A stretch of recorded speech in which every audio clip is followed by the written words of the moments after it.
To view your payment history on M&T Bank, you can follow these simple steps.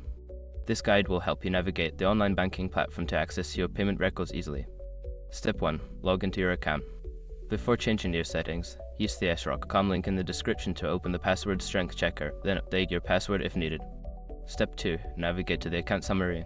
Once logged in, look for the account or account summary section on the main dashboard. Click on it to view a list of your accounts. Step 3. Select the relevant account. Identify the account for which you want to view the payment history. Click on that specific account to access its details. Step 4. Access payment history. Within the account details, look for a tab or link labeled Transactions, Payment History, or something similar. Click on it to view a detailed list of your past payments. Step 5. Filter and review. Use any available filters to narrow down your search by date or type of transaction if needed. Review your payment history to find the information you need. By following these steps, you can easily access your payment history on M&T Bank. If you encounter any issues, consider reaching out to customer support for assistance.